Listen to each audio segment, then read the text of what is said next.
Hi guys, welcome to the channel concept clarity. ये हमारा है बायोलॉजी का आपका आईसीएससी क्लास 10th का second chapter, cell cycle and cell division. Super fast हम यहाँ पर रिवीजन कर रहे हैं। अगर आप डिटेल में चाहते हैं इस चैप्टर को, एक एक कॉन्सेप्ट समझना चाहते हैं आराम से तसल्ली से, तो उसके लिए फिर मेरे चैनल पे आईसीएससी क्लास 10 बायोलॉजी की प्लेलिस्ट है, वहाँ पे जाइए। तो वहाँ पे डिटेल में आपको पूरा चैप्टर मिल जाएगा। यहाँ सिर्फ हम एक क्विक रिवीजन कर रहे हैं, मेन पॉइंट्स कवर अप करेंगे। ठीक है, स्टार्ट करते हैं सेल डिवीजन की। ठीक है, अब ये सेल डिवीजन की जब हम बात कर रहे हैं तो सेल डिवीजन की ज़रूरत क्यों है? सेल डिवीजन की सबसे पहला सवाल उठता है कि क्यों ज़रूरी है। देखो, जब एक बच्चा होता है, एक छोटा सा बच्चा होता है, तो एक छोटा सा बच्चा इतना बड़ा इंसान कैसे बन जाता है? एडल्ट आते आते कितनी उसकी हाइट बढ़ जाती है, चौड़ाई बढ़ जाती है। कैसे हो पाता है? क्योंकि सेल डिवाइड करते हैं। ठीक है, सेल आपके डिवाइड करते हैं। अगर हम सेल डिवाइड नहीं करेंगे तो सेल ग्रो कैसे करेंगे? नॉर्मली कैसे होता है? देखो, सेल एक सिंगल सेल है, सिंगल सेल हमारा दो में डिवाइड हो जाता है ऐसे, फिर ये आगे दो और में डिवाइड होगा, फिर ये आगे दो और में डिवाइड होगा।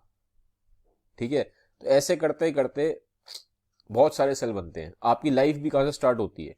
स्टार्टिंग हमारी जायगोट से हुई थी, जब फादर का स्पर्म और मदर का एग मिला था तो जाइगोट एक सिंपल एक सिंगल सेल बना था। उस सिंगल सेल से हमारी बॉडी में कितने सेल्स हैं आपको मालूम है? एक ह्यूमन बॉडी में 37 ट्रिलियन सेल्स हैं। 37 ट्रिलियन सेल्स, ये बहुत बड़ा नंबर है, बहुत बड़ा, सोच भी नहीं सकते, इमेजिन करना मुश्किल हो जाता है। ठीक है, मिलियन होता है, फिर बिलियन होता है, फिर ट्रिलियन होता है, 37 ट्रिलियन सेल्स हैं। तो ह्यूमन बॉडी में 37 ट्रिलियन सेल्स है। स्टार्टिंग कहाँ से हुई थी? सिर्फ सिंगल सेल्स है। तो ये कैसे पॉसिबल हो पाया कि एक सिंगल सेल से 37 ट्रिलियन सेल्स बन गए? वो हुआ सेल डिवीजन से। तो सेल डिवीजन क्या है? बहुत ही मोस्ट फंडामेंटल कैरेक्टरिस्टिक्स है लाइफ का। अगर जिंदगी चाहते हैं कि जिंदगी सस्टेन हो तो ये सेल डिवीजन के बिना नहीं होगी। और सेल डिवीजन सब में होता है, प्लांट्स में भी होता है, एनिमल्स में भी होता है, बैक्टीरिया में भी होता है। ठीक है, बैक्टीरिया भी सेल डिवाइड करते हैं। ठीक है, तो सब में होता है, तो ये चीज इंपॉर्टेंट है। अब हम बात करते हैं, आगे चलते हैं क्रोमोसोम की।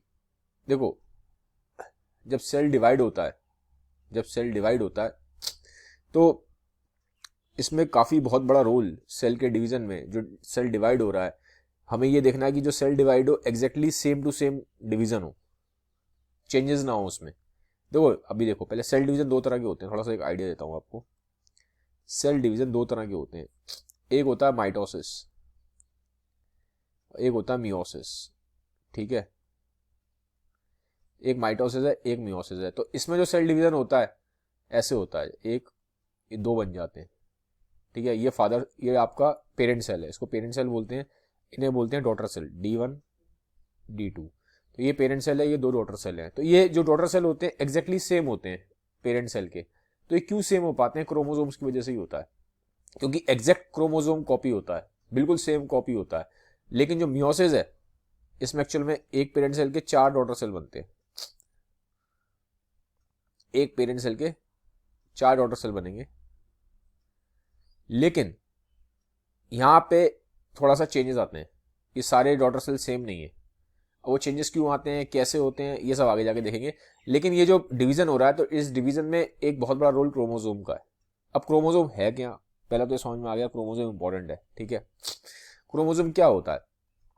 देखो, आपकी बॉडी में सेल होता है, सेल के अंदर क्या होता है? न्यूक्लियस, ये हमें पता है, ये हमें पता है, ये सेल है पूरा। ये सेल के अंदर क्या है? ये न्यूक्लियस है। न्यूक्लियस के अंदर होते हैं क्रोमोसोम। ठीक है, तो इस टाइप से प्रेजेंट होते हैं। ठीक है, ये ऐसे क्रोमोसोम होते हैं। ये क्रोमोसोम में होता क्या है? अगर मैं इसको बाहर निकाल लूं, ये हमें मालूम है, ये हमारा क्रोमोसोम है। ठीक है, तो मेनली क्रोमोसोम की अगर बात करें तो डीएनए है इसमें। प्रोटीन भी होता है, हिस्टोन, वो आगे भी देखेंगे। बट अगर मेन बात करें जो हमारे काम की ज्यादा है, वो डीएनए है। अब डीएनए से बनता है आरएनए, आरएनए से बनता है प्रोटीन। अब ये इंपॉर्टेंट क्यों है? क्रोमोसोम इंपॉर्टेंट क्यों है? क्योंकि क्रोमोसोम में आपका डीएनए है, और डीएनए ही बता पाता है कि किस सेल को क्या बनना है। भाई, स्टार्टिंग आपकी कहां से हुई थी? स्टार्टिंग तो आपकी सिंगल सेल से हुई थी, आप जायगोट थे। ठीक है, स्टार्टिंग तो सिंगल सेल से हुई थी आपकी। तो कैसे मालूम पड़ा? जब ये सेल डिवाइड होना शुरू हुआ अलग अलग सेल में, तो कैसे मालूम पड़ा कि इस सेल को कान बनना है, इस सेल को नाक बनना है, इस सेल को मुंह बनना है, इस सेल को हाथ बनना है, इस सेल को हार्ट का सेल बनना है? ये सब डीएनए में होता है आपके, इस क्रोमोसोम में होता है। क्रोमोसोम डीएनए से बना है, डीएनए में फिर जीन्स होते हैं, जीन्स से मैसेज निकाला जाता है। ठीक है, वो अभी आगे देखेंगे जब आगे नेक्स्ट चैप्टर है जिसमें जीन्स के बारे में पढ़ेंगे। अभी सिर्फ एक मोटा मोटा अब ये ध्यान रखो। ठीक है, तो ये इस तरह से जो ये जो थ्रेड लाइक स्ट्रक्चर है इन्हें हम बोलते हैं क्रोमोसोम। ठीक है, अब ये देखो इसमें दिया है आपके nucleus contain most of DNA which is organised into chromosome, ये हमने पढ़ लिया। ठीक है, हर एक क्रोमोसोम में क्या होता है, एक तो मैंने आपको बोला क्रोमोसोम आपका डीएनए से बना हुआ है, और एक चीज और होती है, डीएनए खाली अकेला नहीं होता। अगर हम वैसे देखें डिटेल में तो डीएनए खाली अकेला नहीं होता, डीएनए के साथ ना क्रोमोसोम में डीएनए होता है प्लस प्रोटीन होता है, स्टोन बोलते हैं ऐसे। ठीक है, तो डीएनए के साथ जब प्रोटीन मिल जाता है क्रोमोसोम में, डीएनए के साथ एक्चुअली में यहाँ पे प्रोटीन के ऐसे मॉलिक्यूल लगे होते हैं। ठीक है, एक डीएनए उस पर 8 आसपास हिस्टोन के मॉलिक्यूल लगे होते हैं, तो प्रोटीन डीएनए और प्रोटीन मिलकर बनाता है आपका क्रोमोसोम। ठीक है, ये ध्यान रखना है। आगे बढ़ते हैं, ये हो गया। तो क्रोमोसोम क्या है, highly coiled and condense chromatin fibres. Actual में ये जो क्रोमोसोम है क्रोमेटिन फाइबर्स ही हैं। देखो अभी समझ में आएगा आपको, ऐसे समझ में नहीं आएगा। ये देखो, ये न्यूक्लियस है, न्यूक्लियस के अंदर ऐसे फाइबर्स से पड़े हुए हैं, देख रहे हैं, फाइबर से तारे तारे सी। तो ये जो क्रोमेटिन फाइबर्स है ना, यही सब क्या होते हैं, कंडेंस होके आपके क्रोमोसोम बना लेते हैं। ये देखो, तो क्रोमेटिन फाइबर्स कंडेंस होके क्रोमोसोम बना रहे हैं। क्रोमोसोम किससे बना हुआ है आपका, डीएनए से और प्रोटीन मॉलिक्यूल से। तो हमारा क्रोमोसोम खत्म हो गया। फिर आती है बात डिस्कवरी ऑफ क्रोमोसोम पे। डिस्कवरी किसने की थी क्रोमोसोम की, वॉल्टर फ्लेमिंग ने। ठीक है, तो ये सिर्फ याद करने का कुछ है नहीं। आगे बढ़ते हैं, फिर आता है क्रोमेटिन। ठीक है, मैंने बोला था आपका क्रोमोसोम बने किससे, क्रोमोसोम क्रोमेटिन थ्रेड से बने हुए हैं। ये देखो, ये जो क्रोमेटिन, ये ऐसी, ये न्यूक्लियस है, ये पूरा न्यूक्लियस है। ठीक है, तो न्यूक्लियस के अंदर से धागे धागे से हैं, ये धागे धागे से हैं। तो ये जब धागे धागे से सब आपस में मिल जाते हैं, कंडेंस हो जाते हैं, तो ऐसे क्रोमोसोम बन जाते हैं। तो अब कह सकते हैं जो क्रोमोसोम एक्चुअली बने एक तरह से क्रोमेटिन फाइबर से ही है, या कह सकते हो कि जो क्रोमेटिन फाइबर्स हैं वो जब कंडेंस हो जाते हैं तो क्रोमोसोम बना लेते हैं। ठीक है, तो ये उसमें तो कुछ ज्यादा है नहीं, मतलब कंफ्यूजन वाली बात। अब क्रोमेटिन बना किससे है, एक तरीके से आपका क्रोमोसोम है वो क्रोमेटिन से बना है, हमने पीछे देख लिया अभी। ये बना किससे है क्रोमेटिन, ये दो चीजों से बना है, एक तो डीएनए से मैंने आपको बता दिया, और फिर हिस्टोन से। ठीक है, 40% डीएनए, 60% के आसपास आपका प्रोटीन है। ये हिस्टोन क्या है, एक तरह का प्रोटीन है। ठीक है, तो मॉलिक्यूलर स्ट्रक्चर देखो, शेप ऑफ डीएनए मॉलिक्यूल इसने बनाई थी रोजलिन फ्रैंकलिन ने 1953 में। ठीक है, लेकिन डबल हेलिकल जो स्ट्रक्चर था वो दिया था वॉटसन एंड क्रेक ने। ये डबल हेलिकल स्ट्रक्चर है, डीएनए का स्ट्रक्चर इस तरह के इस तरह से होता है, ये देखो। ठीक है, ये डीएनए का स्ट्रक्चर है, तो ये स्ट्रक्चर दिया था आपका वॉटसन एंड क्रेक ने, इनको इसके लिए नोबेल प्राइज मिला था। ठीक है, 1962 में दिया था। इसको मैक्रोमोलिक्यूल बोला जाता है, नॉर्मली एक बड़ा मॉलिक्यूल है, डीएनए को मैक्रोमोलिक्यूल बोला जाता है। मैक्रो मतलब होता है बड़ा मॉलिक्यूल। ठीक है, अब इसका स्ट्रक्चर कैसे होता है, देखो डीएनए में ना, ये जो अब हम इसको लेके चल रहे हैं डीएनए को, डीएनए बना होता है आपका न्यूक्लियोटाइड से। ठीक है, अब न्यूक्लियोटाइड अपने आप में, न्यूक्लियोटाइड में 3 चीजें होती हैं, एक होता है इसमें शुगर, एक होता है इसमें फॉस्फेट, और एक होता है इसमें बेस। बेस नाइट्रोजन का होता है। ठीक है, नाइट्रोजन का बेस होता है। 3 चीजें होती हैं न्यूक्लियोटाइड में, ये देख लेते हैं। ये देखो, ये एक न्यूक्लियोटाइड है आपका, तो न्यूक्लियोटाइड 3 चीजों से बना हुआ है। न्यूक्लियोटाइड क्या है मालूम है आपको, ये जो आप ये देख रहे हो, ये पूरा, जैसे ये पूरा डीएनए का, ये हमने एक डीएनए का पार्ट लिया। ठीक है, डीएनए, तो इसका ये न्यूक्लियोटाइड है, ये न्यूक्लियोटाइड है, ये न्यूक्लियोटाइड है। तो अब हम इसको आगे देख रहे हैं ये किससे बना हुआ है फर्दर, तो ये देखो ऐसे है, 3 चीजों से बना होता है, फॉस्फेट, शुगर और बेस से। तो न्यूक्लियोटाइड बना हुआ 3 चीजों से, फॉस्फेट, शुगर और बेस। ठीक है, अब ये वाला बेस, जैसे कि मान लो ये एक स्ट्रैंड है आपका, डीएनए डबल हेलिकल होता है ना। ठीक है, तो ये एक न्यूक्लियोटाइड है, ये डीएनए इधर समझ लो, ऐसे ले लो, डीएनए 1, डीएनए 2। ठीक है, समझाने के लिए ले रहा हूं, एग्जैक्टली ऐसा होता नहीं है, सिर्फ समझाने के लिए ये। अब यहाँ पे न्यूक्लियोटाइड है, यानी कि यहाँ पे फॉस्फेट भी होगा इस साइड, यहाँ पे शुगर भी होगा और यहाँ पे बेस भी होगा, तो ऐसे इसका बेस होगा। ठीक है, यहाँ फॉस्फेट और इसका ये आपका ये लगा होगा। ठीक है, ये शुगर आपके ऐसे लगी हुई है और ये आपका बेस है। ठीक है, तो क्योंकि 3 चीज़ें होती हैं, फॉस्फेट, शुगर और बेस। तो ऐसे ही इसका भी होगा, फॉस्फेट शुगर और बेस, इधर भी होगा, इस साइड भी। तो अब होता क्या है, बेस 4 तरह के होते हैं। ये जो बेस है ना, बेस, ये देखो, ये जो बेस है ये 4 तरह के होते हैं। इसको हम बोलते हैं ATCG, ठीक है। इनकी फुल फॉर्म है एडिनाइन, यूनाइन, साइटोसाइन, थायमाइन। ये नाइट्रोजनस बेस है, नाइट्रोजन के बेस होते हैं, ठीक है। तो अब ये जो बेस होते हैं ना, ये आपस में कनेक्ट होते हैं 2 स्ट्रैंड्स के। जैसे ये एक तार, मान लो तार ये रही, एक तार आपके पास ये रही, तो ये 2 बेस ऐसे जुड़ेंगे आपस में। ये 2 तारें जो हैं, एक ये बेस से जुड़ी हुई हैं।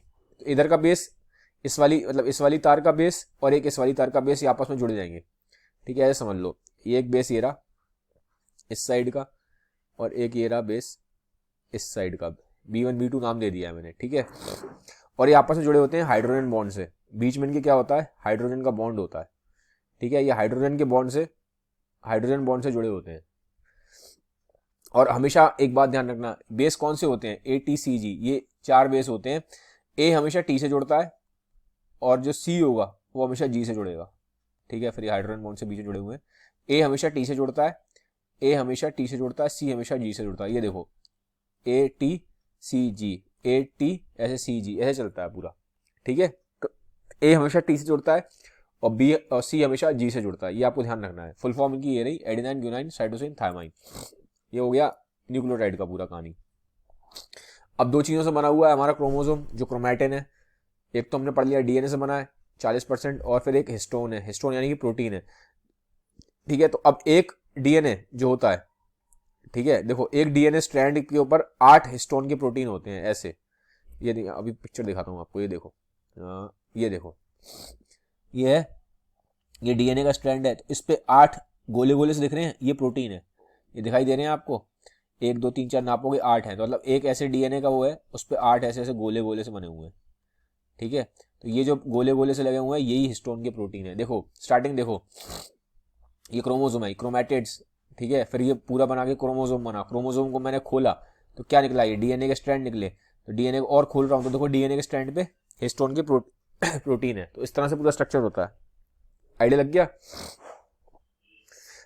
तो ये भी हो गया हमारा। अब हम आते हैं, ये हमने समझ लिया है। अच्छा, ये आपको पता है ये सब प्रोटीन और ये सब इतना इस तरह से इतना क्यों है? क्योंकि देखो होता क्या है, छोटा सा तो होता है सेल, सेल अपने आप में माइक्रोस्कोपिक है। सेल छोटा सा है, सेल के अंदर न्यूक्लियस है, न्यूक्लियस के अंदर क्रोमोसोम है। अब इसकी लेंथ काफी होती है क्रोमोसोम की। देखो लेंथ बताता हूं आपको कितनी है, अराउंड 2 मीटर होता है DNA। जो DNA है ना, तार की तरह है, जैसे टेलीफोन का तार होता है ना, ठीक है। ये टेलीफोन का तार है, ऐसे ऐसे ये पूरा DNA है। अब ये 2 मीटर लेंथ होती है। एक सेल का जो न्यूक्लियस है, ये आपका सेल है, ठीक है, ये आपका न्यूक्लियस है। इसके अंदर 2 मीटर DNA है। इस सेल के न्यूक्लियस में 2 मीटर DNA है, 2 मीटर। अब 2 मीटर न्यूक्लियस के अंदर कैसे आएगा, कहीं ना कहीं इसको कंडेंस करना पड़ेगा, फिट करना पड़ेगा। तो इन सब चीजों के लिए, इस फिटिंग के लिए यहाँ पे हिस्टोन विस्टोन इन सब का बहुत रोल आ रहा है, ताकि फिट हो पाए ये चीजें इसके अंदर, ठीक है। तो ये हो गया,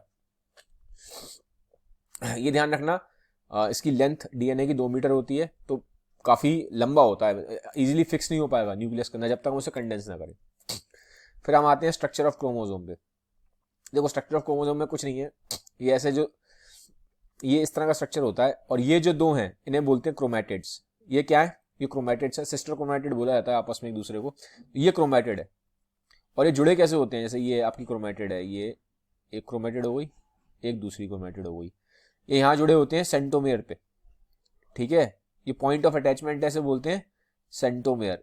इनका जो पॉइंट ऑफ अटैचमेंट है वो सेंटोमेयर है। ये इंपॉर्टेंट पॉइंट है, ये ध्यान रखो, ठीक है, क्वेश्चन भी आया हुआ है इस पे, तो इसका है बस यही इसमें इंपॉर्टेंट है। और होता क्या है, डिवाइड होने से पहले, जब ये डिवाइड होते हैं ना, अभी बढ़ोगे आप आगे, सेल डिवीजन होगा, माइटोसिस, ठीक है। जो सेल डिवीजन होता है माइटोसिस, डिवाइड होने से पहले ये अपना एक रेप्लिका बना लेते हैं, अपने आप को डुप्लीकेट कर लेते हैं, मतलब ऐसे एक और बन जाएगा, ये अपने डुप्लीकेट बना लेंगे, ठीक है, सेल में डिवीजन से पहले। अभी वो आगे देखेंगे सेल डिवीजन। अब जीन्स की बात आती है। जीन्स क्या है देखो, जैसे आपने को पता है, ये मान लो सेल है, कलर चेंज कर देते हैं, ये न्यूक्लियस है, न्यूक्लियस के अंदर आपका मान लो DNA पड़ा है, यहाँ DNA ये डीएनए पड़ा हुआ है, ठीक है, क्रोमोसोम के फॉर्म में, तो मैंने डीएनए लिख लिया एस, ठीक है, मैं सिर्फ बना रहा हूँ। अब इस डीएनए को अगर मैं स्ट्रेच कर दूंगा, अगर बाहर निकाल लिया मैंने, अब क्या होगा, डीएनए पे बहुत जगह पे ऐसे, ठीक है, ऐसे, तो कुछ जगहों पे डीएनए के ना स्पेशल सीक्वेंस होते हैं, एक मैसेजेस होते हैं, क्या होते हैं, मैसेजेस होते हैं, ठीक है। ये जो मैसेजेस होते हैं यही बताते हैं कि किसको क्या बनना है। मैंने बताया था ना कि डीएनए से क्या मालूम पड़ता है, हमें डीएनए से मालूम पड़ता है किसको क्या बनना है, कान बनना है, नाक बनना है, आंख बनना है, ठीक है। और ये हेरिडिटरी होता है, ये आप पेरेंट्स से अपने इनहेरिट करते हो, ये जो जीन्स है ये आप पेरेंट्स से इनहेरिट करते हो। तो एक तरह के ना ये मैसेज है, मैसेज 1, मैसेज 2, मैसेज 3, ठीक है, ये मैसेज है। मतलब ये क्या बोल रहा है, एक तरह से मैसेज बिकम हार्ट सेल, एक मैसेज ये दे रहा है, ठीक है। तो इस तरह से अलग अलग मैसेजेस होते हैं, इसका मैसेज कुछ है। फिर ऐसे मान लो ये कोई और जीन है कहीं पड़ा हुआ है किसी और सेल में, तो ये बोलेगा बिकम जैसे कि इसने बोला बिकम हार्ट सेल, इसने बोला बिकम ईयर सेल, इसने बोला बिकम लंग सेल, ठीक है। तो ये मैसेज हैं, इन मैसेजेस को पढ़ के ही मालूम पड़ता है सेल को कि उसको क्या बनना है, ठीक है। और ये जो जीन्स है ये ऑन और ऑफ रहते हैं, ये एक तरह के स्विच हैं, हर टाइम सारे जीन्स ऑन नहीं होते, ठीक है, ये ऑन और ऑफ रहते हैं डिपेंडिंग अपॉन क्या कंडीशन है। समझ में आ गया। तो ये जीन्स है, ये मैंने आपको एक थोड़ा बहुत इजी वे में समझाया कि एग्जैक्टली है क्या, ठीक है। तो ये होते हैं जीन्स, ये मैसेजेस हैं आपके डीएनए पे हैं। मतलब जीन्स बने किससे हुए हैं, जीन्स बने तो डीएनए से ही है ना, जीन्स बने डीएनए से ही होते हैं, ये मैसेज होते हैं, ठीक है। ये ब्लूप्रिंट है, ये बता रहा है किसको क्या क्या बनना है, ठीक है। तो कहानी समझ में आ गई। ऐसे कितने जीन्स होते हैं ह्यूमन बॉडी में, अराउंड 20 से 25,000, ठीक है, 20,000 से 25,000 के आसपास जीन्स होते हैं, ठीक है। तो ये कहानी हो गई जीन्स की। अब आगे बढ़ते हैं। अब सवाल ये उठता है कि मैं नए सेल की जरूरत क्यों है, बहुत जरूरत है, ग्रोथ के लिए जरूरत है। बच्चा है, बड़ा कैसे होगा अगर सेल डिवाइड ही नहीं होंगे, तो सेल डिवाइड होते जाते हैं, बढ़ते जाते हैं, बढ़ते जाते हैं, नंबर में ग्रोथ हो जाती है।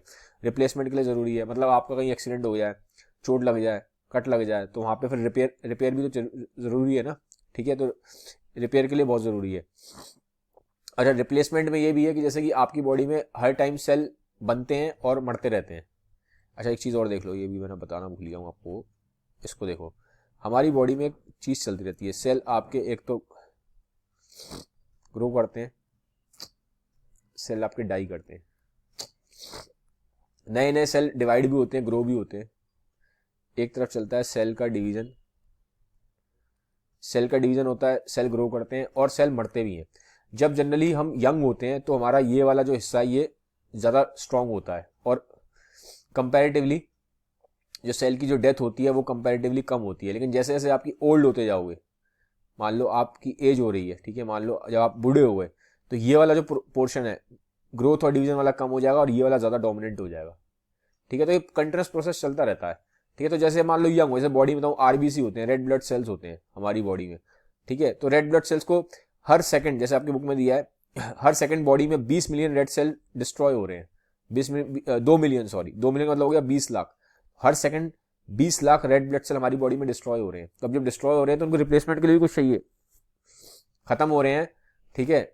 जब ये 20 लाख हर सेकंड हमारे बॉडी में आरबीसी मर रहे हैं, तो इनको रिप्लेसमेंट के लिए भी चाहिए ना, तो इसलिए सेल डिवीजन जरूरी है। रिप्लेसमेंट कैसे होगा जब डिवीजन ही नहीं होगा सेल को, तो ठीक है। तो ग्रोथ के लिए सेल जरूरी है ताकि बच्चा बढ़ पाए, रिप्लेसमेंट के लिए जरूरी है, जैसे मैंने बोला आरबीसी मर जाते हैं तो उनको अब रिप्लेस भी तो करना है, नए आरबीसी चाहिए, तो उसके लिए जरूरी है रेड ब्लड सेल के लिए। फिर रिपेयर के लिए जरूरी है, मैंने बोला चोट लग गई, कुछ स्किन में कट आ गया, तो वहां पे स्किन आपका वो जो एरिया है वो वाला सेल तो गया आपका, डेड हो गया, तो क्या करना है, उसको रिपेयर भी तो करना है, तो रिपेयर के लिए जरूरी है, ठीक है। फिर रिप्रोडक्शन के लिए भी जरूरी है। रिप्रोडक्शन के लिए क्या होता है कि जैसे यार रिप्रोडक्शन में मैंने आपको बताया था, अभी एक चीज समझ लो, यहाँ पे समझ लो आप, फिर बार बार आएगी वो चीज, माइटोसिस और एक होता है मियोसिस, ये मैं आपको बता दिया, थोड़ा बेसिक डिफरेंस में समझा चुका हूँ। हमारी पूरी बॉडी में हर जगह जहां तक बॉडी सेल्स की बात है माइटोसिस होता है, ठीक है। हमारी पूरी बॉडी में जहां तक बॉडी सेल्स की बात है वहां माइटोसिस होगा। मियोसिस सिर्फ कहां होता है, सेक्स सेल्स में, मेल्स में स्पर्म में और फीमेल में एग्स में, यहां मियोसिस होता है। इसमें क्या होता है, जो नंबर ऑफ क्रोमोसोम है वो डॉटर सेल्स में सेम रहते हैं, नंबर ऑफ क्रोमोसोम्स हैं वो डॉटर सेल में सेम रहेंगे। ऐसे क्या होता है, जैसे मान लो ये पेरेंट सेल है तो इसके 2n है, तो डॉटर में भी 2n और 2n रहेंगे, ठीक है। इसको डिप्लॉइड सेल भी बोला जाता है। नंबर ऑफ क्रोमोसोम सेम रहते हैं, नंबर ऑफ क्रोमोसोम सेम रहते हैं डॉटर सेल्स में, ठीक है। ये डॉटर सेल्स हैं D1 D2, number of chromosome same है। लेकिन मियोसिस में क्या होगा, इसमें 4 डॉटर सेल बनते हैं, तो या पेरेंट सेल में 2n है, डॉटर सेल में n होगा, n n n। तो आप देखो मियोसिस में क्या होगा, जो डॉटर सेल में बनेंगे उनमें जो नंबर ऑफ क्रोमोसोम है हाफ हो गए। पेरेंट सेल में कितने थे, 2n थे, डॉटर सेल में कितने हुए, n। 4 डॉटर सेल बने, n हो गए। तो ये एक डिफरेंस है मियोसिस में। और मियोसिस सिर्फ हमारे बॉडी में सेक्स सेल्स में होता है, मेल में स्पर्म्स में, फीमेल्स में एग्स में। माइटोसिस सब जगह हो रहा है, पूरी बॉडी में आपके माइटोसिस ही हो रहा है, आंख, नाक, कान, heart, brain, lungs, liver, kidney, सब जगह माइटोसिस चल रहा है, ठीक है। तो ये आपको थोड़ा मैंने बेसिक बता दिया, क्योंकि फिर बार बार ये चीज रिपीट होती रहती है। हमारे ह्यूमन बॉडी में कितने क्रोमोसोम होते हैं, 46, ठीक है। और एग्स और इन सब में कितने होते हैं, स्पर्म्स में और एग्स में, इनमें कितने होते हैं अगर हम बात करें तो इनमें होते हैं 23। कितने होते हैं, 23, ये 23 है। समझ में आ गई कहानी। तो इनमें होते हैं 23, ठीक है। ये देखो आप देख सकते हो, ये बॉडी सेल्स दिखाए हैं 2n मैन वुमेन में, ठीक है। सेक्स सेल्स कितने हैं, n, जो मैंने अभी आपको बताया ये 23, ठीक है। इस तरह से अब ये 23 है क्यों है ये 23, आपको पता है 23 क्यों है ये? देखो भाई, क्योंकि एक एग है, मान लो ये आपका स्पर्म सेल है, ये मान लो एक स्पर्म सेल है तो 23 होते हैं इसमें। एक एग सेल होगा उसमें भी 23 होंगे। मैंने इसको एग को ऐसे लिख दिया, ठीक है। स्पर्म सेल में यहाँ लिखता हूँ, दोबारा लिखता हूँ, एक स्पर्म सेल है, एक एग सेल है, ठीक है। तो इसमें 23 है, इसमें 23 है। तो जब ये कंबाइन होंगे, जाइगोट बनेगा, तब भी तो 46 होंगे। अगर पहले से ही 46 कर दूंगा, ऐसे ही 46 कर दूंगा, तो ये कंबाइन होकर तो बहुत ज्यादा हो जाएंगे, तो इसीलिए 23 होते हैं, ठीक है। चलो अब आगे आते हैं। सेल साइकिल मैं आपको बता दिया, अब सेल साइकिल पढ़ेंगे। ये जो डिवीजन होता है सेल साइकिल की वजह से होता है, ठीक है। तो क्या होता है, डिवाइड, ग्रो एंड रीडिवाइड, ठीक है। अब देखते हैं सेल साइकिल है कैसे। सेल साइकिल में 2 फेज होते हैं, एक तो होता है इंटरफेस। इसमें क्या होता है, सेल तैयार हो रहा होता है, जैसा आर्मी होती है, लड़ने जाती है तो एकदम से तो लड़ने नहीं चली जाती, पहले तैयारी होती है बहुत सालों तक। तो इंटरफेज है जहां सेल तैयार हो रहा है, डिवाइड होने से पहले की जो तैयारी है, पूरी ट्रेनिंग है, इसे इंटरफेज बोलते हैं, ठीक है। और जहां डिवाइड होता है उसे बोलते हैं एम फेज या सिंपली माइटोसिस, एम फेज बोलते हैं, ठीक है, डिवाइडिंग फेज को। अब इंटरफेज की बात कर लेते हैं। देखो इंटरफेज मैंने क्या बोला, जहां पे सेल तैयार हो रहा है, ठीक है। सेल क्या हो रहा है, सेल तैयार हो रहा है, डिवाइड हुआ नहीं है, डिवाइड होने के लिए तैयार हो रहा है, ठीक है। ये स्टार्टिंग की तैयारी है, ठीक है, तैयारी है, डिवाइड होने की तैयारी है। अब इसके भी 3 फेज हैं, इसके भी 3 फेज हैं। पहला इसका है फर्स्ट ग्रोथ फेज G1, फिर इसका है सिंथेसिस फेज S, फिर है आपका सेकंड ग्रोथ फेज जिसको बोलते हैं G2। तो इसके अंदर भी फिर 3 फेज हैं इंटरफेस के अंदर, ठीक है ना, समझ में आ गया। अब देख लेते हैं क्या है, कैसे कैसे हो रहा है। ये यहाँ पे आपका डायग्राम में दिया हुआ, ये देखो। फर्स्ट ग्रोथ फेज में क्या होता है, देखो हम दोबारा बना लेते हैं इसको।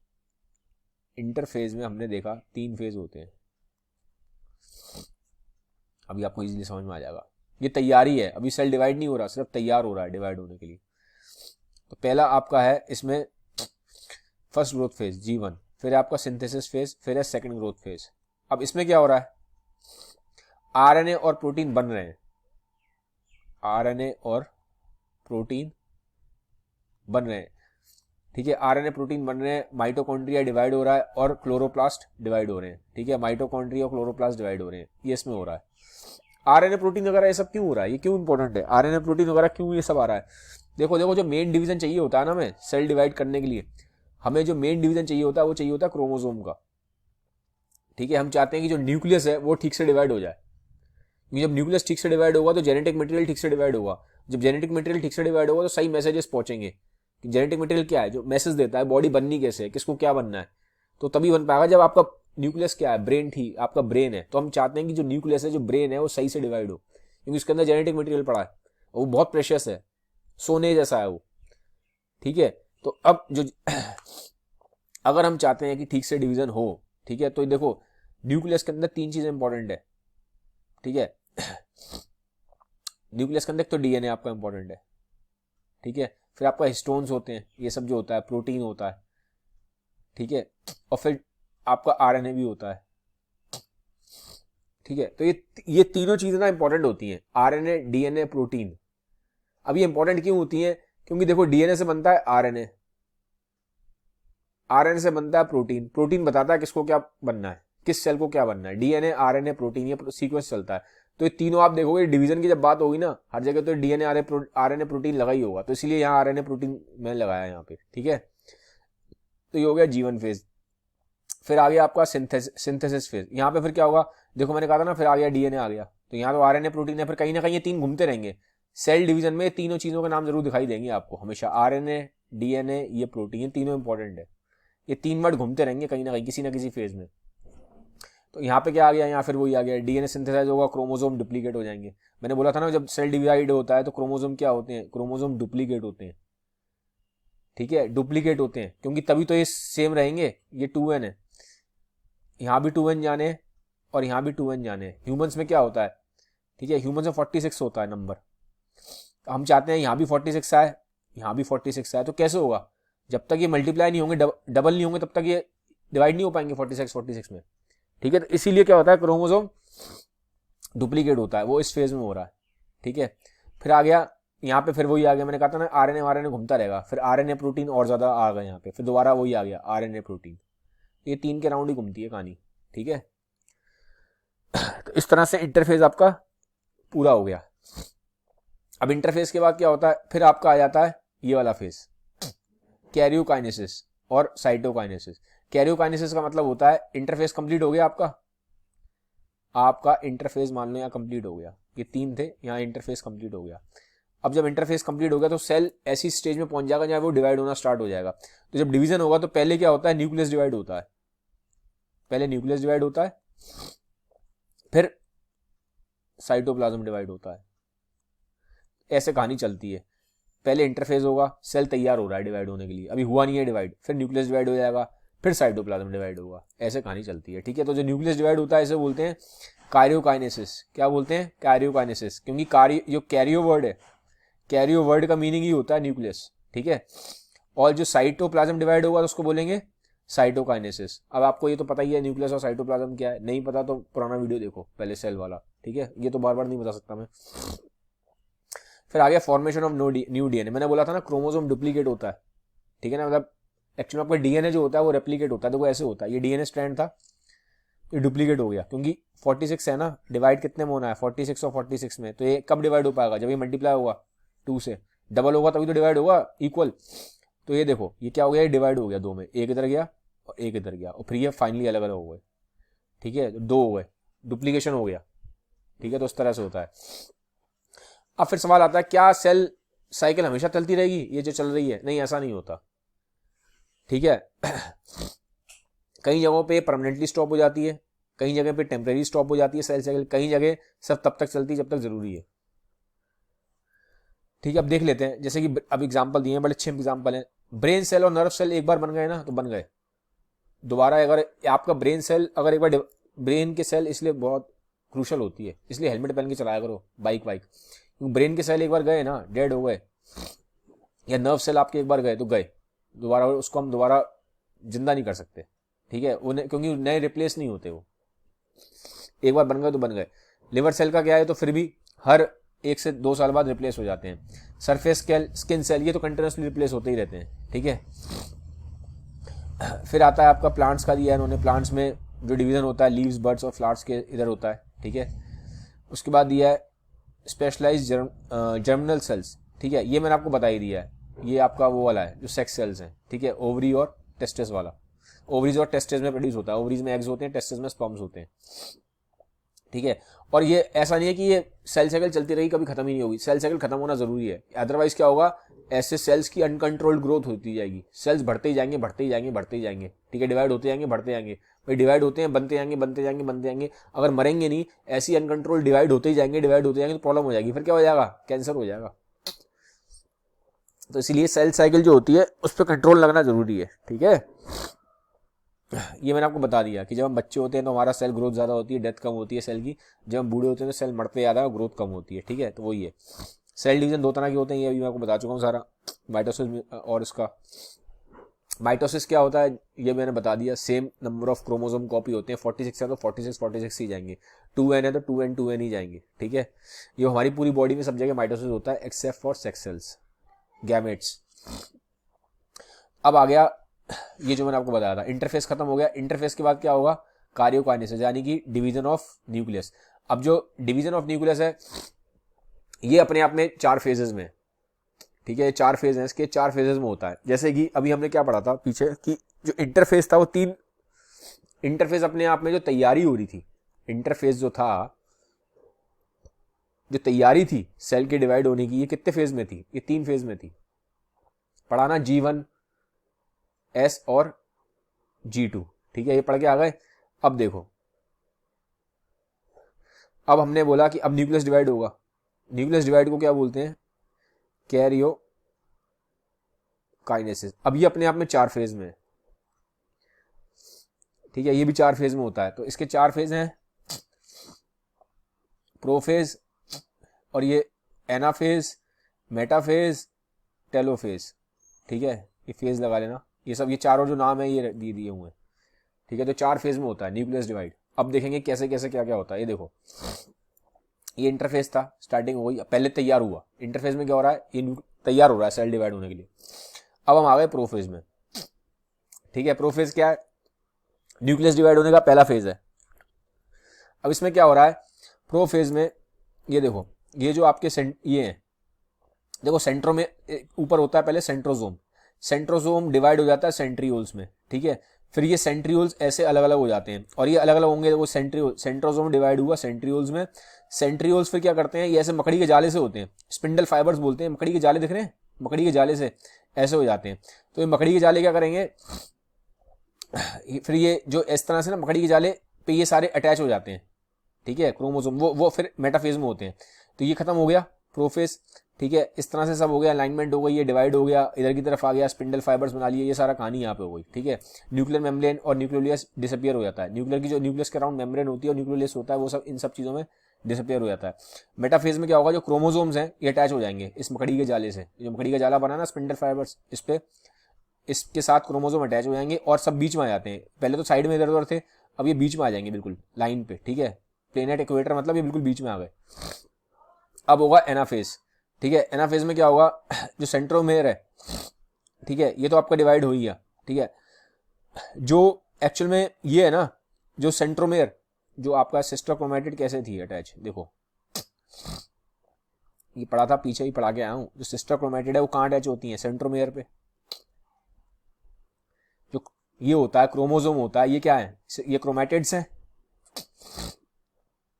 ठीक है। तो ये दोनों क्रोमैटिड, ये पूरा क्रोमोसोम है आपका, ये पूरा क्रोमोसोम है। तो ये जो क्रोमोसोम की ये जो ये ऐसे ऐसे डंडियां हैं, जो क्रोमैटिड्स हैं, ये कहाँ अटैच हैं, सेंट्रोमेयर पे अटैच हैं। अब क्या होगा, इस फेज में ये अलग अलग हो जाएंगे, ठीक है, ये अलग हो जाएगी, एक सेकंड को ऐसे समझाता हूँ। ये अलग हो जाएगा ऊपर वाला हिस्सा, ठीक है, और नीचे वाला अलग हो जाएगा, नीचे वाला अलग हो जाएगा। तो ये अलग अलग हो गए, ठीक है, इसमें अलग अलग हो गए। तो ये देखो, ये ऐसे अलग अलग हो जाएंगे, पूरा अलग अलग हो गया। और एक इस डायरेक्शन मूव करेगा, एक नीचे के डायरेक्शन मूव करेगा, ऐसे एक इधर चला जाएगा, एक इस डायरेक्शन में आ जाएगा। तो ये देखो, ये ऐसे आ जाएंगे, अलग अलग हो जाएंगे, ठीक है। अब ये और धीमे धीमे क्या होगा, यहाँ पे ये देखो न्यूक्लियस धीमे धीमे ऐसे डिवाइड होने के लिए ना, यहाँ पे एक डिप्रेशन बनना स्टार्ट हो गया। ये देख रहे हो आप, ये डिप्रेशन बनना यहाँ पे स्टार्ट हो गया। आगे बढ़ते हैं, फिर आ गया टेलोफेज। टेलोफेज में फाइनली न्यूक्लियस डिवाइड हो जाएगा, ठीक है। टेलोफेज में क्या हो जाएगा, फिर ये जो वापस ये देखो यहाँ पे न्यूक्लियस आप देखो डिवाइड हो गया, ठीक है। स्पिंडल फाइबर डिसअपियर हो गए, जो मकड़ी के जाल थे वो डिसअपियर हो गए, ठीक है। ये पूरा डिवाइड हो गया न्यूक्लियर, और वापस न्यूक्लियर मेम्ब्रेन आ गई है, ठीक है, जो कि पहले हट गई थी। न्यूक्लियर मेम्ब्रेन गायब हो गई थी स्टार्टिंग के फेज में, ठीक है। और न्यूक्लियर ये भी हट गया था, ये भी डिसअपियर हो गया, तो ये भी वापस रीअपियर हो गया। तो यहाँ पे क्या हुआ, आपका न्यूक्लियस डिवाइड हो गया। अब इसके बाद क्या होगा, न्यूक्लियस पूरा डिवाइड हो चुका है। अब इसके बाद होगा साइटोप्लाज्म का डिवीजन। ऐसे चलता है ना, इंटरफेस, न्यूक्लियस का डिवीजन, फिर क्या होता है, साइटोप्लाज्म का डिवीजन। यही तो है तरीका सेल साइकिल का पूरा, ये ऐसी चलती है ना, यहाँ तैयारी हो रही है, यहाँ न्यूक्लियस डिवाइड हो गया, यहाँ साइटोप्लाज्म डिवाइड होगा, फिर फाइनली साइटोकाइनेसिस में क्या होगा, ये साइटो का मतलब ही साइटोप्लाज्म है, ठीक है। तो ये देखो अब यहाँ पे न्यूक्लियस डिवाइड हुआ था, यहाँ पूरा साइटोप्लाज्म भी डिवाइड हो गया और फिर नए 2 डॉटर सेल बन गए, ठीक है। प्लांट सेल में भी ऐसे होता है, बस प्लांट सेल में क्या होता है कि ऐसे गोले गोले की जगह ऐसे एक प्लेट सी रहती है, प्लेट बन जाती है, क्योंकि प्लांट सेल में सेल वॉल भी है, थोड़ा सा स्लाइड चेंज है, बहुत ज्यादा चेंज नहीं होता, ठीक है। तो ये हो गया आपके सारे फेजेस खत्म, हमने पढ़ लिया पूरा, ये वही सब है, एनाफेज टेलोफेज जो पीछे पढ़ के आए हैं अभी। डिवीजन ऑफ साइटोप्लाज्म ये हम पढ़ चुके हैं, ठीक है। अब थोड़ा सा डिफरेंस दिया है कि जो प्लांट और एनिमल सेल में क्या डिफरेंस है, जो मैंने आपको बताया था। एक तो एस्टर फॉर्म होते हैं, इसमें एस्टर फॉर्म नहीं होते। एस्टर क्या होता है, एस्टर ये इस टाइप का देख रहे हो, ये सब एस्टर ही है, ये दिखाई दे रहा है, ये एस्टर है। एक मतलब समझ लो हल्की सी रेडिएशन जो टाइप की छोटी पतली पतली ट्यूब सी है, ये एस्टर है, ठीक है। तो इसमें एस्टर होता है फॉर्म, प्लांट में एस्टर फॉर्म नहीं होता, प्लांट वाले उसमें, ठीक है। इसमें जो साइटोप्लाज्म डिवाइड होता है वो कैसे होता है, ऐसे साइटोप्लाज्म डिवाइड होता है, डिप्रेशन होता है, पहले डिप्रेशन बनेगा ऐसे, ठीक है, देखो डिप्रेशन बन रहा है और फिर ये साइटोप्लाज्म डिवाइड हुआ। इसमें कोई डिप्रेशन नहीं बना, इसमें क्या है, इसमें सेल की प्लेट होती है, इसमें प्लेट्स हैं, सेल वॉल है ना, इसमें प्लेट्स होती हैं, तो इसमें कोई डिप्रेशन नहीं बनता, इसमें प्लेट्स हैं, बस प्लेट्स करके डिवाइड हो जाती हैं, ये अलग तरीके से होता है, ठीक है। ये पूरी बॉडी में होता है और ये खाली मेनली टिप्स पे होता है, ग्रोइंग टिप्स में, प्लांट्स में। तो ये थोड़ा सा डिफरेंस है, ये कर लेना, ये इंपॉर्टेंट है। अभी हम लास्ट ईयर क्वेश्चन भी लगाएंगे, ठीक है, बाद में लगाएंगे अगले वीडियोस में। अब आ गए हमारी बॉडी के सेल कितने पुराने हैं, देखो आई, नर्व सेल्स, ये सेल, ये सब तो एक बार पूरी जिंदगी के लिए चलते हैं, एक बार बन गए तो वापस रिप्लेस नहीं होते, ठीक है। कौन कौन से सेल रिप्लेस नहीं होते, एक तो ब्रेन वाले नर्व सेल सारे, आंखों के और मसल्स के सेल, स्किन सेल तो हर 2 हफ्ते में हो जाते हैं रिप्लेस, और रेड ब्लड सेल तो की जो लाइफ होती है 120 डेज के आसपास है, ठीक है, फिर रिप्लेस हो जाते हैं। बोन सेल हर 10 साल में होते हैं। एपिथेलियल स्केल जो आपके इंटरनल ऑर्गन्स है, जैसे इंटेस्टाइन है, इंटेस्टाइन की जो कवरिंग है वो एपिथेलियल सेल्स की है, ठीक है, वो 5 दिन के लिए होती है खाली, ठीक है। बाकी जो अंदर गट मतलब पेट ही है, ठीक है, बाकी जो एवरेज लाइफ है गट सेल्स की वो 15 ईयर है। लिवर सेल्स 300 से 500 दिन में, 1 से 1.5 साल में रिप्लेस हो जाते हैं। अब आगे हमने माइटोसिस पढ़ लिया, अब आ गया मियोसिस, ठीक है। मियोसिस कहाँ है, जहाँ पे जो सेक्स सेल्स में होता है, मेल्स में स्पर्म्स में होता है, ठीक है, फीमेल्स में एग्स में होगा, ठीक है। तो ये क्यों जरूरी है, ताकि स्पर्म्स और ये एग्स प्रोड्यूस हो, ओवा मतलब एग है, ठीक है। फीमेल्स में कहाँ है ये, और सॉरी प्लांट्स में एंथर्स में और उनके ओव्यूल्स में और ये पोलन ग्रेन्स में, ठीक है। एंथर्स में और ओवरी में होता है ताकि पोलन ग्रेन्स और ओव्यूल्स बन पाए। ये पोलन ग्रेन्स और ओव्यूल्स क्या है, जैसे कि ह्यूमंस में क्या होता है, स्पर्म्स होते हैं और एग्स होता है, ऐसी प्लांट्स में पोलन ग्रेन्स और ओव्यूल्स हैं, ठीक है। तो वो है, तो उसमें भी होता है मियोसिस, ठीक है, प्लांट्स में भी होता है। मेन चीज क्या है मियोसिस की, मैंने बोला था नंबर ऑफ क्रोमोसोम हाफ हो जाते हैं, 2n है तो ऐसे हो जाएगा, ठीक है, 4 डॉटर सेल बनते हैं, ऐसे हो जाते हैं। तो ये एक बहुत इंपॉर्टेंट वो चीज है, ठीक है, सॉरी, तो ये इंपॉर्टेंट है क्योंकि इसमें ये हाफ हो रहे हैं। इन सबको बोला जाता है हैप्लॉइड, ये जो हाफ है ना एन वाले, ये हैप्लॉइड है और ये डिप्लॉइड है, ठीक है। तो ये इंपॉर्टेंट चीज है, ध्यान रखना। ये हो गया। अब ये देखो इसमें ऐसे होता है, सिलेबस में है नहीं आपके लेकिन फिर भी देख लो, 2n था, 2n में डिवाइड हुआ, फिर फर्दर ये n भी जो है ये फिर 2n में डिवाइड हुआ, यहां तो हो जाता है मियोसिस, हाफ हो गया, फिर यहां होता है माइटोसिस इस स्टेज पे। तो दो स्टेप में होता है, ठीक है, मतलब ऐसे होगा, पहले 2n होगा, ये n में डिवाइड होगा पहले, फिर ये n 2n में और डिवाइड हो जाएगा, फिर ये n 2n में और डिवाइड हो जाएगा, ठीक है। तो यहां तो हो गया मियोसिस, क्योंकि हाफ हो गए ना क्रोमोसोम जब हाफ होंगे तो क्या होगा, ये मियोसिस है, ठीक है। फिर यहां फर्दर इसका माइटोसिस हो रहा है, क्योंकि नंबर ऑफ क्रोमोसोम सेम है, यहाँ n है, यहाँ n ही है, डॉटर में n थे, सॉरी पेरेंट्स में n है यहाँ, तो डॉटर में n है, तो यहाँ पे फिर यहाँ माइटोसिस हो रहा है, ठीक है। तो ये पूरा जो मियोसिस है ये 2 स्टेज में होता है, पहले ऐसे होता है, हाफ होता है, ठीक है, 2n nn हो गया, फिर ये n फर्दर 2n में डिवाइड होगा। तो टोटल अगर आप देखोगे तो 2n से ये जो डिवीजन हुआ है मियोसिस में वो 2 स्टेप्स में हुआ है, और फाइनली डॉटर सेल कितने बनते हैं, 4 बनते हैं। लेकिन जो पेरेंट सेल है उसके कंपैरिजन में क्या है, डॉटर सेल हाफ है नंबर ऑफ क्रोमोसोम में, ठीक है। तो ये क्या बन रहा है, मियोसिस बन रहा है, ठीक है, मियोसिस हो रहा है पूरा, ठीक है। बन कैसे रहे हैं, फाइनली 4 बन रहे हैं, और ये हैप्लॉइड है, क्या है ये हैप्लॉइड है। 2n वाले क्या होते हैं, डिप्लॉइड होते हैं, ये आपको पता होना चाहिए। आगे बढ़ते हैं, सिग्निफिकेंस क्या है, क्यों हो रहा है मियोसिस? ठीक है भाई, मैंने आपको बता दिया था, अगर ये नहीं होगा तो फिर जो स्पर्म सेल है और जो एग सेल है जाइगोट बनाएंगे तो उसमें प्रॉपर आ नहीं पाएगा 46। ठीक है, जो 2 है ना वो जरूरी है। ठीक है, और फिर मियोसिस का मेन काम क्या है? जीन्स की मिक्सिंग होती है। देखो माइटोसिस क्या होता है, पूरी बॉडी में होता है आपके, पर माइटोसिस में कोई आपके जीन्स में चेंजेस नहीं होते, सेम कॉपी होता है एग्जैक्टली बिल्कुल सेम, तो कोई फर्क नहीं पड़ेगा। बॉडी के सेल्स ऐसे तो नहीं है ना कि स्किन का यहाँ कुछ अलग निकल रहा है, स्किन का वहां कोई अलग निकल रहा है, स्किन के सेल तो सब जगह सेम ही रहेंगे। तो इसमें क्या है, ये आपकी बॉडी को ग्रो कराने के लिए, बॉडी को बनाने के लिए माइटोसिस जरूरी है। लेकिन मियोसिस क्यों जरूरी है?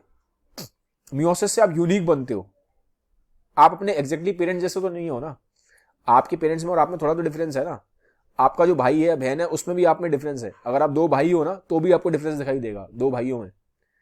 बहनें हैं 2 तो उसमें भी डिफरेंस है। तो यूनिकनेस क्यों है? एग्जैक्टली अपने पेपर हम अपने पेरेंट्स के जैसे दिखते हैं बट एग्जैक्टली सिमिलर नहीं होते, एग्जैक्टली हम सेम नहीं होते, थोड़ा हमारे अंदर डिफरेंस होता है, क्योंकि वो मियोसिस की वजह से ही हो रहा है डिफरेंस। ठीक है, वो कैसे हो रहा है ये देखो, ये पेरेंट का है, क्रोमोसोम लिया ये इन्होंने, ठीक है, मदर साइड का, ठीक है, ये मदर साइड का ले लिया, ये फादर साइड का है, ये पेरेंट फादर का है, मैं इसको F से लिख रहा हूँ।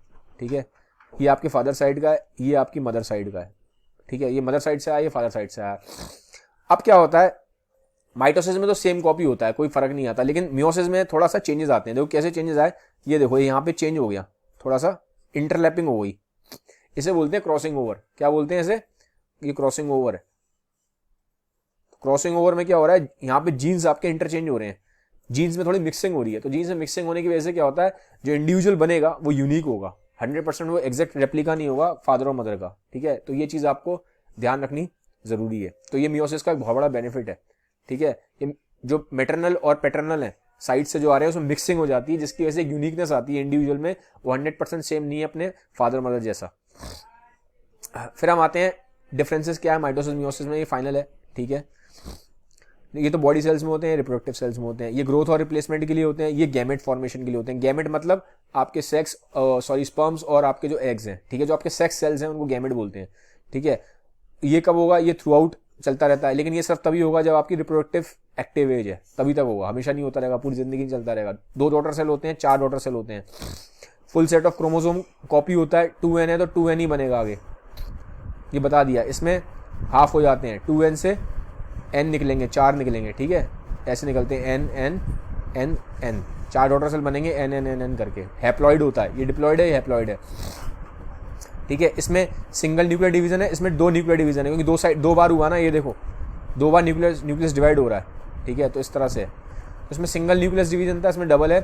ठीक है, इसमें क्रोमोसोम और जीन्स में कोई फर्क नहीं है, जैसे थे वैसे के वैसे ही कॉपी हो जाते हैं, पर यहाँ फर्क है, यहाँ मिक्सिंग होती है जीन्स की। क्यों? क्योंकि क्रॉसिंग ओवर की वजह से होती है मिक्सिंग, थोड़ा सा डिफरेंस होता है, इसीलिए एक्जैक्टली सेम नहीं होते डॉटर सेल पेरेंट सेल जैसे। इसीलिए हम लोग बिल्कुल एक्जैक्टली कॉपी नहीं है अपने पेरेंट्स और फादर मदर की, थोड़ा हमारे अंदर डिफरेंस होता है। ठीक है, तो गाइज इसी के साथ आपका ये चैप्टर यहाँ पे खत्म होता है। यार वीडियो बनाने में बड़ी मेहनत लगती है, वीडियो अच्छे लगते हैं तो काइंडली सबके साथ शेयर जरूर करिए। Have a nice day, bye bye, take care.